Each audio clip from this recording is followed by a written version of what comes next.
मध्य प्रदेश में अपनी सियासी जमीन तलाश रही कांग्रेस का शनिवार को बालाघाट में आयोजित जिला स्तरीय प्रदर्शन बेहद ही निराशाजनक रहा। जिले में 3 विधायक होते हुए भी आंदोलन से दूर रहे। वहीं लांजी की विधायक हिना कांवरे जरूर थोड़ी देर के लिए आंदोलन का हिस्सा बनी, लेकिन अन्य विधायक तो यहां पर नजर ही नहीं आए। आंदोलन के दौरान कांग्रेस में अनुशासन की कमी भी देखने मिली। इस पर स्वयं कांग्रेस के उपाध्यक्ष उमेद लिल्हारे ने जिला अध्यक्ष विश्वेश्वर भगत से मंच पर ही इस व्यवस्था को अगले कार्यक्रम से पहले ठीक करने का पाठ पढ़ा दिया। यही तो बात है।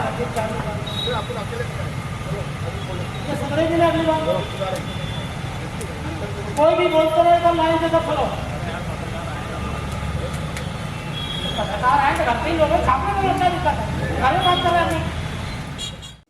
गौरतलब है कि कांग्रेस की राष्ट्रीय अध्यक्ष सोनिया गांधी के नेतृत्व में देश के 10 बड़े मुद्दों पर आंदोलन की रणनीति बनाई गई है।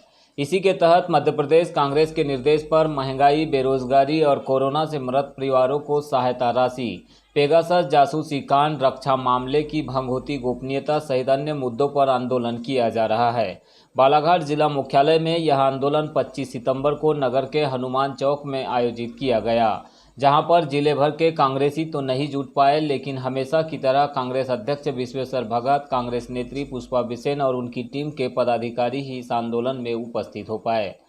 परसवाड़ा से जहां पूर्व विधायक मधु भगत इसका हिस्सा बने, वहीं कांग्रेस नेता अनूप सिंह बैस, प्रवक्ता विशाल बिसेन, उपाध्यक्ष जुगल शर्मा, शहर कांग्रेस के अध्यक्ष श्याम पंजवानी, महिला कांग्रेस अध्यक्ष अंजू जायसवाल, झुग्गी झोपड़ी प्रकोष्ठ के कार्यवाहक अध्यक्ष मकसूद खान सहित जिला मुख्यालय के अधिकांश नेता शामिल हुए।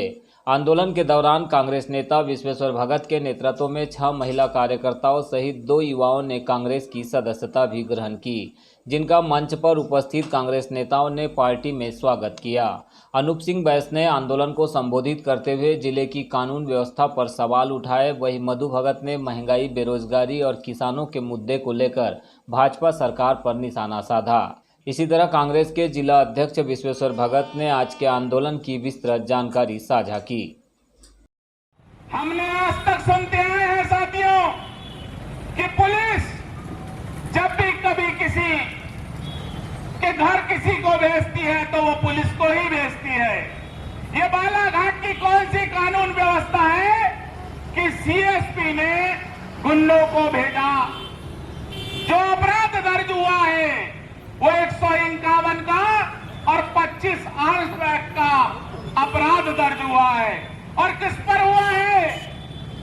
नगर पुलिस अधीक्षक के पीए के ऊपर हुआ है, वहां के हवलदार के ऊपर हुआ है और कुछ असामाजिक तत्वों पर हुआ है।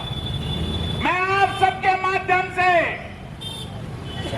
मध्य प्रदेश की सरकार से पूछना चाहता हूं कि ये किस तरह की कानून व्यवस्था है कि आरएसएस का एक नेता ये कहता है कि उसकी हत्या का षड्यंत्र पुलिस रच रही है। अगर ये बात सही है और जिस तरह का अपराध दर्ज हुआ है तो इस बात की सीबीआई जांच होना चाहिए कि क्या बालाघाट में असामाजिक तत्वों ने समानांतर थाना व्यवस्था की एक योजना प्रारंभ कर दी है। मध्य प्रदेश में भारतीय जनता पार्टी की बहुत सी योजनाएं चल रही हैं, तो क्या यह भी एक योजना का अंग है कि भारतीय जनता पार्टी ने कानून व्यवस्था में परिवर्तन करते हुए क्या समानांतर थाने की व्यवस्था भी प्रारंभ कर दी है?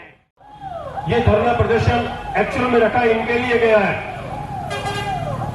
जनता के लिए रखा गया है, जनता के हितों के लिए रखा गया है। कांग्रेस क्या चाहती है, भारतीय जनता पार्टी क्या चाहती है, इस देश का प्रधानमंत्री क्या चाहता है, इसको अब भी अगर जनता ने अपनी आंख से पट्टी उठा करके अगर नहीं देखा तो ये देश एक बार 1947 के पहले अंग्रेजों का गुलाम था और अब 2021 में नरेंद्र मोदी भारतीय जनता पार्टी का गुलाम इस जनता को बना देगी और देश के नागरिक को बना देगी। ये समझना पड़ेगा। इस फल वाले भाई से मैं पूछना चाहता हूं, एक समय था महंगाई कम थी तो फल बिकता था, आज उसकी फल की दुकान पे वो दिन भर में 500 रुपए नहीं कमा पाता। उसका कारण क्या है? उसका कारण है पेट्रोल। आज मैं पूछना चाहता हूं अपनी उन महिला बहनों से जिनको 2014 में 460 रुपए में गैस सिलेंडर आता था, आज वो 900 है। ये किसकी देन है? ये भारतीय जनता पार्टी के उसी प्रधानमंत्री नरेंद्र मोदी और इस प्रदेश के मुख्यमंत्री शिवराज सिंह चौहान की देन है। ये समझना पड़ेगा। और आपको और समझाने की बातों में न ले जाते हुए आपको एक सीधे मुद्दे की बात बताना चाहता हूं। मैंने गुलाम शब्द जो बोला, अब आप ऐसे समझिए कि इस 70 साल इस देश की संपत्ति को बनाने में इस कांग्रेस ने अपना तन मन धन जान बलिदान किया और हमारे बड़े बड़े राष्ट्रीय नेताओं का बलिदान हुआ, तब जाकर के सुई से लेके, ट्रेन से लेके, प्लेन से लेके, एम्स से लेकर के, आईटी से लेके, आईआईटी से लेके, सारी वो चीजों का निर्माण हुआ। और इस 7 साल में इस नरेंद्र मोदी जी ने, प्रधानमंत्री ने इस महंगाई के मुद्दे पे क्या किया? 70% इस भारत की संपत्ति को गिरवी रख दिया, बेच दिया, किराए पे दे दिया, लीज पे दे दिया। ट्रेन में भारतीय रेल की जगह अडानी रेल लिखा जा रहा है। यह समझना पड़ेगा इस राहगीर को, इस जनता को, इस दुकानदार को, बैठे हुए सामने मेरे भाइयों को। हम नेता लोग यहां से बैठ करके कांग्रेस की विचारधारा के चलते आप लोगों को हमेशा समय समय पे सचेत करते हैं, लेकिन भारतीय जनता पार्टी झूठ भी बहुत अच्छा बोलती है और मीठी मीठी बात करती है और उन नेताओं को पूछ रही है जिन नेताओं का निर्माण इस कांग्रेस ने किया है। आंदोलन इसलिए हुआ कि अब सोनिया गांधी जी ने देश की 19 विपक्षी पार्टियों के अध्यक्ष लोगों के साथ बैठ कर के दिल्ली में मीटिंग की और केंद्र सरकार और राज्य सरकारों के जिस तरह के जनहित के विरोधी जो निर्णय लिए हैं उनके खिलाफ जो है सरकार का ध्यान आकर्षित करने के लिए और जनता को पूरी तरह से इस बात से अवगत कराने के लिए ये धरना प्रदर्शन आंदोलन रखा है। इसमें मध्य प्रदेश की अलग अलग राज्यों में अलग अलग डेट है। मध्य प्रदेश की डेट 25 है। आज 25 तारीख को पूरे मध्य प्रदेश भर में जो है 10 सूत्रीय मांगे जो राष्ट्रपति के नाम से प्रेषित की हैं और अन्य भी जो हमारे लोकल लेवल में जो और चीज़ें थी उनको भी हमारे साथियों ने इसके माध्यम से उठाने का काम किया।